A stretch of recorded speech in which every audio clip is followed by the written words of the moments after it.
Thanks, Peter, for that terrific introduction, though I have to say, one of the best books? All right, there we go. I'm very delighted to be here with you all today because this is a very exciting time to be a digital business leader. And that's because the technology that's likely to have the greatest impact on the world of financial services, on business, and indeed on society has arrived. But it's not cloud computing, AI, robotics, machine learning, or any of these other technologies. It might surprise you to learn that it's actually the technology behind cryptocurrencies like Bitcoin, and it's called the blockchain. So before I go on here, just a quick show of hands. Who here has heard of this thing, blockchain? Okay, so a few people. And who understands it really well? More than normal, actually. Well, it's interesting. So it's my hope that you'll all leave here today and reflect on this talk and remember it maybe in the same way that you remember a talk you heard about the first generation of the internet. If you were around back then, which clearly most of you weren't, because the average age is about 20 in here, but about a conversation you heard about the internet, because this technology represents the second generation of the internet. Let me explain what I mean by that. So when you use the internet today to send and move and share information, you're not actually sending an original, unique thing. You're sending a copy, and you're retaining an original. Now, for most use cases, that's okay. In fact, it's one of the great benefits of the internet is that we basically have a printing press for information. So if you send an email to one person, you can send it to another person. If you've got a group chat on WeChat, anybody can join. If you host a website, anybody can access it. So it's this very powerful democratizing force. Except when it comes to things that have value, assets, like say money, being able to send a copy is actually a bad idea. So Todd, since you're in the front row, if I owe you $20 for something and I send it to you, it's very important that when I do that you know you have it and I don't still have a copy. And I can't send a copy of it to everybody else. Because if I could send a copy, then the money would be worthless. So it's great to have a printing press for information. It's not so good to have a printing press for assets or value. And this is a very specific problem that computer scientists have been trying to figure out. It's called the double spend problem. How do you make sure that when you move something of value digitally, that you aren't leaving behind a trail of breadcrumbs? And because it's such a difficult problem to solve, we've still had to rely on intermediaries, middlemen, even throughout the first generation of the internet, to sit in the center of transactions and perform a bunch of really important steps. So the first thing they do is establish the identity. You know, who's the buyer, who's the seller? After that, they create trust. And from there, they perform a bunch of very important steps. They do the processing, the settling, the clearing, the record keeping, the contracting.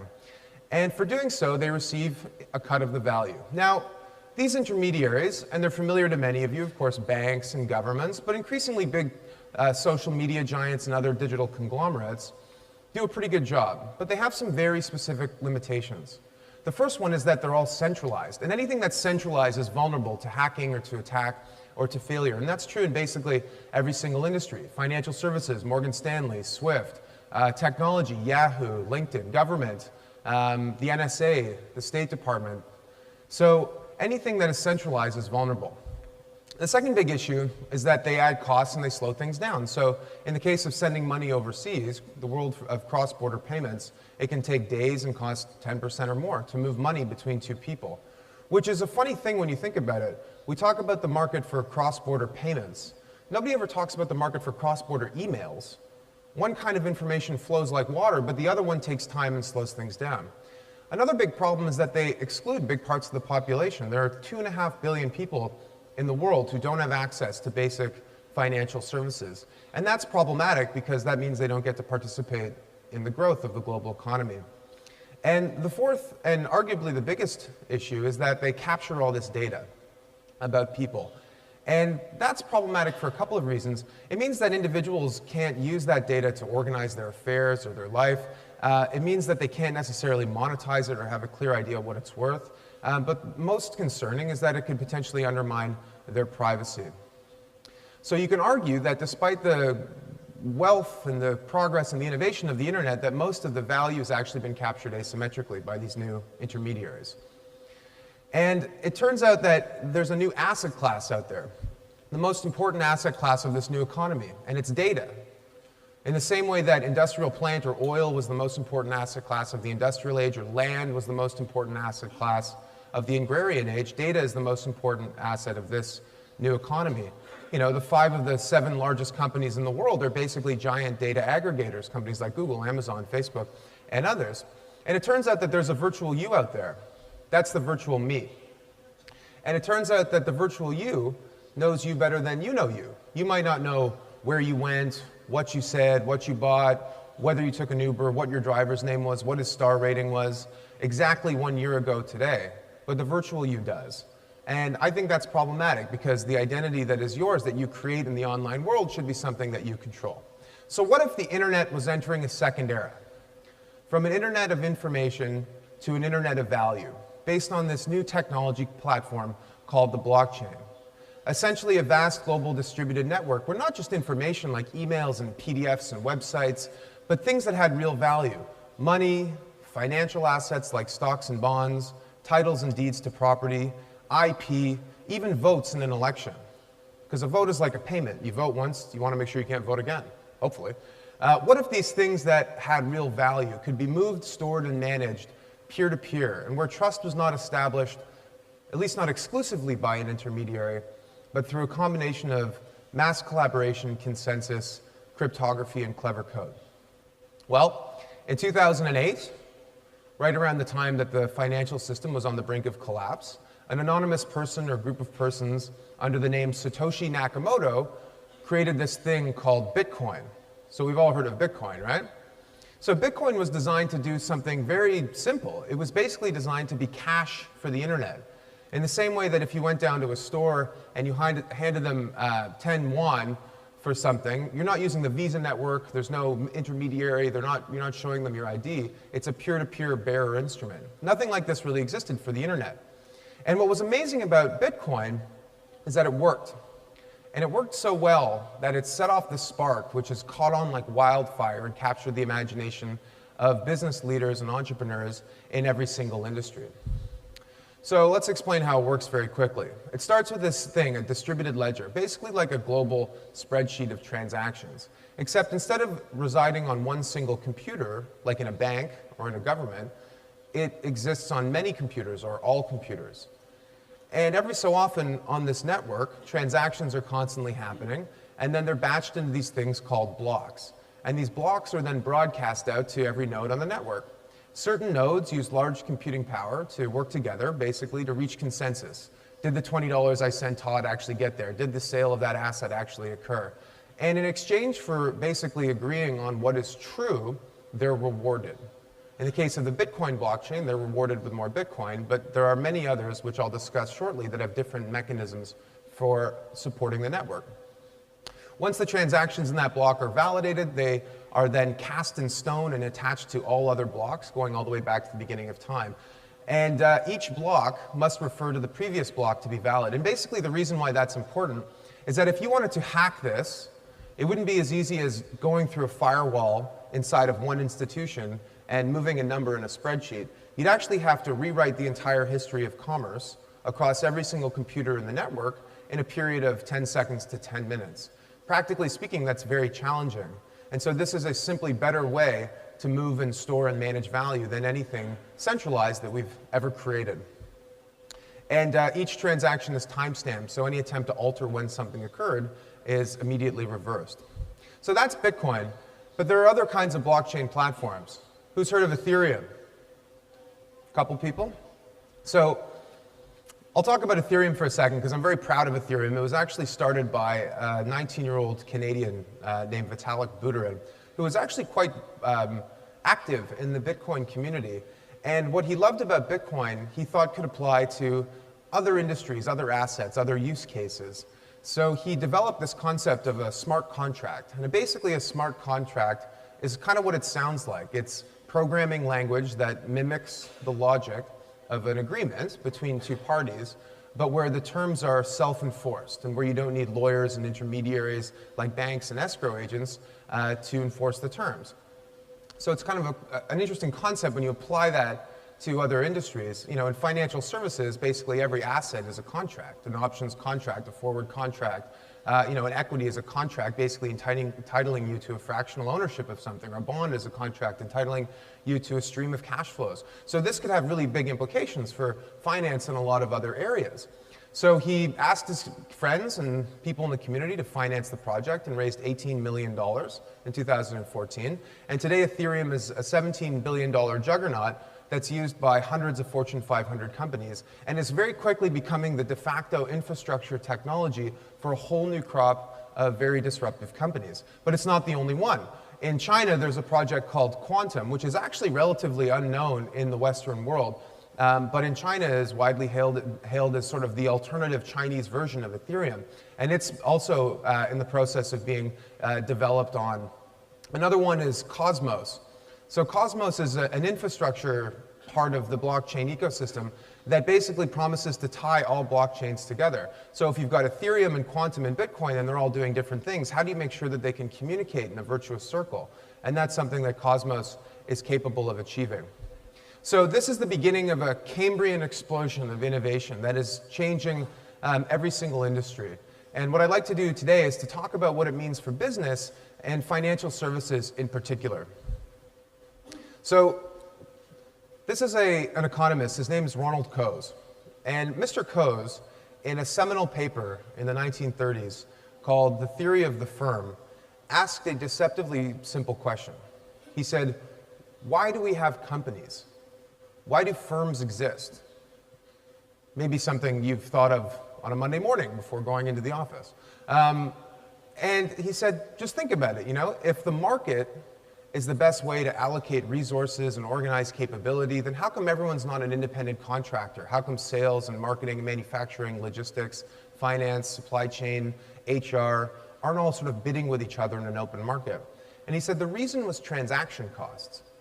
As long as it's cheaper to do something in the boundaries of a firm than in an open market, companies will continue to grow. So in the old days, Henry Ford, the Ford Motor Company, and the early industrialists, they implicitly understood this. So Ford didn't just make cars. They also had a timber mill, a rubber plantation, a steel plant. The Ford factory in Dearborn, Michigan, put raw materials in one end, like wood and steel, and Model T cars popped out the other end. Mr. Ford understood it was cheaper to be vertically integrated, to do everything inside the boundaries of the firm.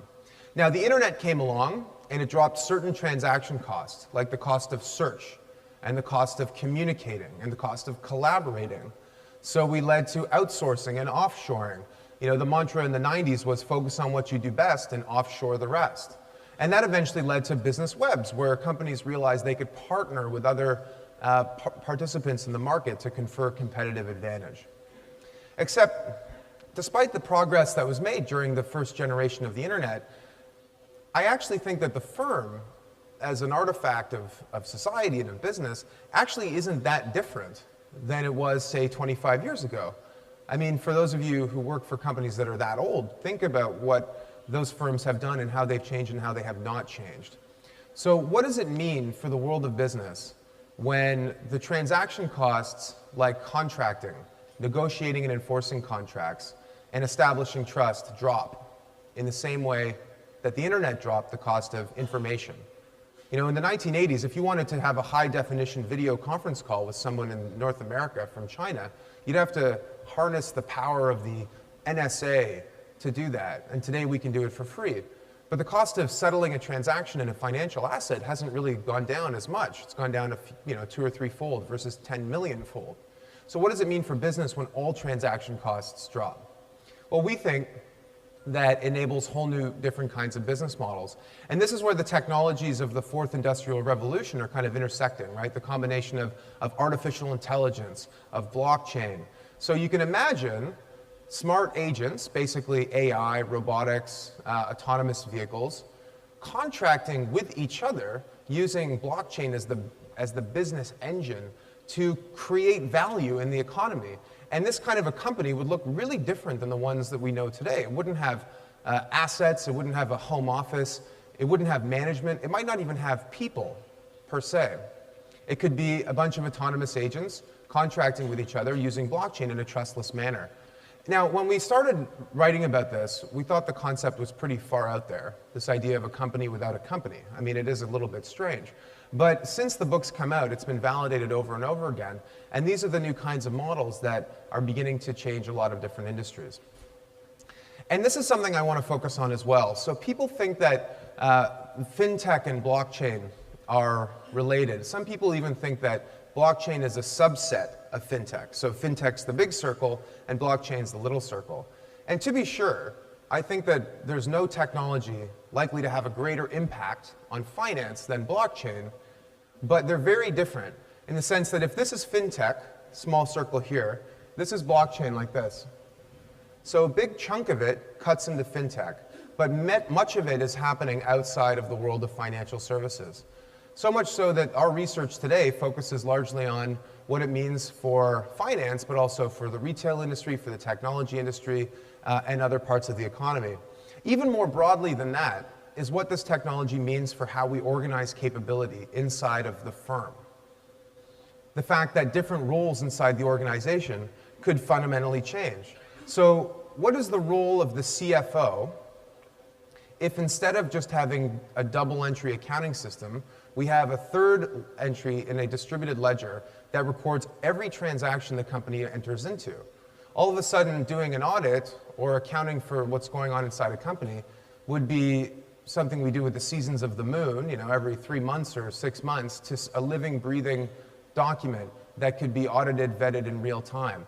Audit would go from kind of like watching someone dancing in front of a strobe light where you see bits and pieces but you have a hard time creating the whole image, to basically turning the lights on in the club. And like turning the lights on in the club, you might not like what you see, but at least you'll have perfect transparency. What does this mean for the chief operating officer when we have supply chains where we can track assets in real time and everyone in the supply chain can trust what's going on? What does it mean for the chief human resources officer who has trusted information about employees, but that remains anonymous and private? It has to change the dynamic of the role of HR. So every role within a company is going to change. So I said this is going to impact other industries, and it will, but I think the area where it's having the most impact today is in financial services. So I'm sure there's a word for this in Chinese, but I don't know what it is. In English, it's called a Rube Goldberg machine.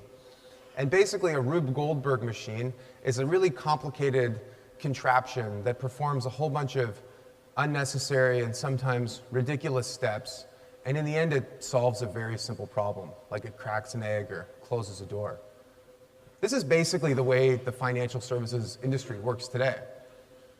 And you can think of many different examples of this. We talk about the market for high-frequency trading. These are people who put their trading desks next to server farms rather than in the nice part of town so that they can get a 10 nanosecond advantage. Except when it comes time to clear and settle that trade, it settles T+3, meaning it takes 3 days to settle. Same as if it were from some retail investor in middle America.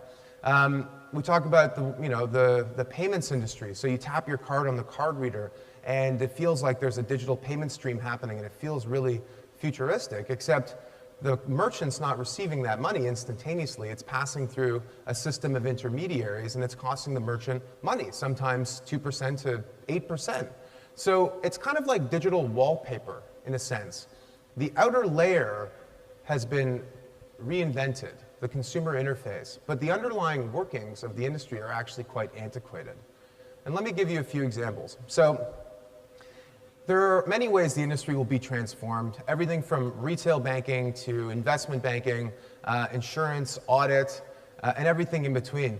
And I think that blockchain is one of those things that could be a big opportunity for digital business leaders in finance, and it could be a threat. And it depends on how you think about it. So consider, for example, the market for insurance. So one of the ways that technology could help to make insurance better is in auto insurance, for example. So today, 2 cars get into an accident, and the drivers get out, and then they exchange insurance information, and then they each call their own insurers, and then the insurers call each other, and a bunch of paperwork is filed, and then a few weeks later, a payment occurs. Well, what if the 2 cars, who are already embedded with all sorts of sensor technology, got into an accident, and based on all of the data inputs in the car, we're able to determine who was at fault. But car to car, not person to person. And as a result, one car made a trustless payment to the other car using blockchain. So all of a sudden, it would go from something that takes a month and involves a bunch of human work hours and all this paperwork to something that can be instantaneous. So if you're an insurance company, you're thinking, well, that's great. That reduces cost and friction and makes my business run better. Except there are also potential existential threats. So what is insurance really? I mean, it's an asset liability matching system with an actuarial calculation in the middle. So what if we could use the power of the crowd to raise large amounts of money, basically raise premiums, and then have an AI as the actuary that paid out on claims? You could have an insurance company without the insurance company. So this is what I mean when I say risk and opportunity. And one area that I think is worth focusing on is the world of how companies raise growth capital. So the old way is that you'd start a company, and then you'd get an angel investment. And then you'd do a Series A, and a Series B, and a Series C, and a Series D, and then you'd go bankrupt. No. And then you'd go public. And at each step of the way, you're paying kind of friction costs as an entrepreneur to intermediaries, to investors, et cetera. And that was the way that we financed companies. Now, it worked pretty well, but it's starting to show signs of aging a little bit. And all of a sudden, something really profound is happening in the blockchain industry, which is that the very best entrepreneurs with the best ideas are no longer going to traditional VCs or traditional intermediaries like investment banks to access capital, because they don't have to. Because what this technology enables is a new funding tool, not an IPO, but an ICO. ICO standing for initial coin offering. Now, it's a bit of a misnomer. They're not necessarily coins in that they're not money. They're tokens that represent value in a product or a service or in a company. And they're transforming the world of VC. So in the past 6 months, $290 million has been raised for blockchain companies through traditional venture capital, which is a big number. It's double what it was for the same period last year. But it pales in comparison to the over $1 billion that's been raised through ICOs. And this is not something that's just specific to blockchain or even to VC. You kind of have to ask yourself a simple question, which is that if a company can raise $200 million in a matter of minutes, peer-to-peer, using this technology as the backbone, why do we need investment banks? Why do we need any of the other intermediaries that normally manage things like distribution? All of a sudden, they are out of the picture. Now, I don't think that means investment banking is done as a profession, but it's going to have to change profoundly to account for this. And the benefit of this technology is obvious in that it basically allows any entrepreneur anywhere in the world with a good enough idea and a smart enough marketing scheme to raise large amounts of money. So it doesn't matter if you're in Silicon Valley or Guangzhou or Karachi or Lagos, Nigeria, you can tap into this global marketplace. And maybe companies outside of the blockchain space could as well. Because what this does is basically opens the distribution to a global audience. So Tesla, for example, kind of the most prolific fundraiser of the modern breed of company, they can go to the New York Stock Exchange overnight and raise $1 billion in equity from institutional investors. They can come to China and sell a big chunk of their company for billions. But think about how many Tesla fans there are in the world. There are probably like 10 million, 20 million diehard Tesla fans, most of whom can't buy shares in Tesla or can't buy a Tesla themselves because there's no dealer nearby. But they might want to own $1,000 of value in the new car, the new Model 3 or something like that. Well, if 20 million people gave $1,000, you'd end up with $20 billion. So Tesla, the most prolific fundraiser, could use this tool to amplify its fundraising 10x. And I think that can apply to basically any single company in the world. So I said financial services is going to be disrupted. In the book, we said in 5 years it would be unrecognizable. At least when it comes to venture capital, we were off by about 4 years because it's unrecognizable today. But again, this is about more than just financial services. And what a lot of these ICOs are basically fundraising tools for new breeds of business models. So I'll give you some examples. So we all know about the sharing economy, Uber, Airbnb, TaskRabbit, Didi in China. And it's a nice notion, this idea that we have this sharing economy where everyone collaborates and participates in the value that's getting created. But it's fundamentally untrue. These companies are not successful because they share. They're successful because they don't share. They aggregate excess capacity through a centralized intermediary and then resell it to a marketplace. The value of Uber, the $65 billion, is not shared by the drivers or the fares who get in those cars. It's aggregated. But what really does Uber do? And could this technology help to displace it? Well, I think Uber does, 3 things, basically. The first is identity and reputation. Who's the driver? What's his name? Where is he? What's his star rating? Is he reliable? Will he pick me up? Number 2, contracting. You don't really realize this, but when you get in an Uber and you get taken to where you want to go, there's a little business agreement that's being enforced by Uber as the intermediary. If the driver goes somewhere else or picks up his girlfriend or gets in an accident, which happened to me in Miami, you don't pay. In fact, they pay you. So that's Uber enforcing this contract. And then the third thing is payments. So built into the back end are, Apple Pay and Alipay and, Visa and MasterCard and all these other things. So could we do that without Uber? Well, on a blockchain, your virtual you is not something that's cut into little pieces where there's a little bit of Uber and a little bit of Facebook. It's something that you alone own and control. And it could be a lot more rich, more data than just your past history with Uber. So it could be your credit score, it could be your social media cloud, it could be your history on eBay, it could be a whole bunch of other data points that are indicative of who you are. And that would be a better input than the identity we use today. Contracting can be done via smart contracts. And you could even have more detailed instructions than what exists today. I need to get in a big car because I'm taking my kids to hockey practice and I need room in the trunk for their hockey bag and their sticks. And I need to take a toll road because I'm going to the game and we're late. I use hockey because I'm Canadian. I don't know what the equivalent is. But all of that stuff you could put in and it could self-execute in an agreement. And then payments on the back end, there's payment technology built in. Bitcoin, Ether, and these other things are payment tools. So all of a sudden you could have an Uber without an Uber. You could have an Airbnb without an Airbnb. What about supply chains? $600 billion a year of fraud happens in the global economy thanks to supply chain fraud. That's on a global economy of about $100 trillion in size. So it's 60 basis points. It's a big number. And this is everything from goods not arriving on time, goods not arriving complete orders, fraudulent orders, people evading taxes, all these kinds of things.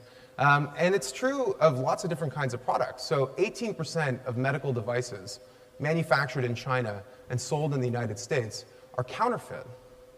Diamonds, artwork, all these things create headaches in the supply chain. And diamonds is one that's being tackled right now. So there's a company called Everledger, which is basically tracking diamonds. And diamonds are a good thing to track on this kind of a platform because every diamond is unique. It has a unique cut, clarity, color, and quality. And so what you can do is take all those different factors and make a digital version of that asset and track it from its point of origin in a mine all the way through the supply chain to the finished product. And Everledger is now working on other luxury goods like art, wine, furniture, and others. And this could be something that could completely reinvent the way we think about supply chains. How about food? So Walmart is the biggest grocer in the United States. It sells more food than anybody else. It's got one of the most complicated supply chains, and they're expert at supply chain optimization. So naturally, Walmart's working on this platform technology to try and track all of the ingredients that go into its food and all the finished products that end up on its shelves. We know about the Internet of Things, this idea that there'll be hundreds of billions, maybe trillions of connected devices doing everything from monitoring our affairs to managing our health, to driving us around, to generating our electricity. These devices are going to need a way to communicate value to each other peer-to-peer. And if we can get this right, we can create whole new models for doing things. And one example is in the energy grid. So the way it works today, you have a big centralized source of power generation, which sells electricity, usually through a regulated utility, to a captive market. And it's a model that's worked very well for the industrial age, but it's showing signs of strain. So there are a few different technology trends today which are promising to help us reinvent the energy grid. There are two that are obviously very familiar to folks in China. Solar power is improving significantly in efficiency while dropping significantly in price. battery technology, improving efficiency, dropping in price. And the third thing is blockchain, basically a platform that allows us to unite all these different assets together. So in New York, there's a thing called LO3 that's a partnership with Siemens. It's building a microgrid. There are other examples in Europe and elsewhere that are basically creating these distributed energy grids. And the way it works is pretty simple. You've got a solar panel on your roof. You generate electricity more than what you need. It gets stored in your battery, and it gets digitized into a digital asset, which can be sold peer-to-peer to your neighbor or to someone across the street. So rather than selling it back into the grid at a wholesale rate, you can actually sell it at a market price. So there are obvious benefits to this. Number one, we're using solar, so that's reducing the carbon footprint. The energy is traveling a lot shorter distance, and that actually makes it significantly more efficient. About 10% of electrons evaporate off of wires every 500 kilometers just due to physics. And finally, you're putting more control, more economic agency in the hands of individuals, and I think that's a good thing too. So that's 3 of 7 business models, which is one of 9 chapters in the book. So there are many reasons, obviously, that this technology could be very disruptive. But there are reasons why it might not reach its potential, or why it may fall short of the mark, or why this better future might be sort of unrequited. And they have to do with the technology itself. Can we scale this technology? Who's governing it? How is it governed? Should it be governed? What will incumbents do? How will big companies who benefit from being intermediaries react to this technology? How will governments react? Will governments try and stifle or twist it? Will they be positive on it but create rules that have unintended consequences? What will this mean for labor markets? I personally think that this technology could enable these halcyon days of entrepreneurship where people anywhere can start a business. But undoubtedly, it's going to mean a rationalization of a lot of companies because we can do more with fewer human resources. And then, of course, Skynet. Will autonomous agents form Skynet and enslave all of humanity? So, they're re-releasing Terminator in China, by the way, so in like a month you'll get that joke. All of these things could potentially derail it. But you have to ask yourself, are these reasons that blockchain's a bad idea, or are they implementation challenges to be overcome? And I think in each example, they're implementation challenges because the opportunity here to reinvent the economic power grid and improve the old order of human affairs for the better is quite apparent. So what can you do? The first thing I would really strongly recommend is personal use. And by that I mean, go buy some Bitcoin or some Ether or some other digital asset. Not a lot, just enough so you can kind of feel it in your hand, send it to a friend, use it to buy something. It'll help you just understand implicitly what's going on here. The second thing you should do is educate yourself. The very first thing everyone should do, the moment that they leave here today, is buy my book. It's in English and Chinese. I don't care how you buy it, just so long as it's in massive volume. No, seriously, educate yourself. There's tons of great information going in the world today on this space. China is one of the leading countries when it comes to innovation in blockchain. Just put yourself out there and you'll find amazing things. Invest. If you're a traditional financial services company, invest in blockchain startups, invest in ICOs. Put yourself out there to improve your knowledge base, but also to actually affect change in your business. Develop a strategy would be important. So it's great to do use cases and try things out, but think about what it means long term. Have a 1-year plan, and then zoom out and have a 10-year plan. Start a pilot, kick things around, but the most important thing I can say is to start now. So there's an old parable about the invention of chess, which has its origin in China or India. And the story kind of goes something like this. The king is so pleased with this amazing invention of chess that he offers the creator, this brilliant man, anything in the kingdom, anything his heart desires as a reward. And the king says, "Oh, sire, you're so kind, but all I want is some rice to feed my family. However, I want you to give it to me in this way. 1 grain on the first piece, 2 grains on the second, 4 on the third, and so on." And the king, who I gather is like not a math guy, basically says, "Sure, what a humble request from a humble man," and grants him his wish. But 4 becomes 8, becomes 16, becomes 32, and so on. So halfway through the chessboard, it's more rice than the kingdom produces in a year. And by the end of the chessboard, it's enough rice to cover the entire planet in 2 meters of rice.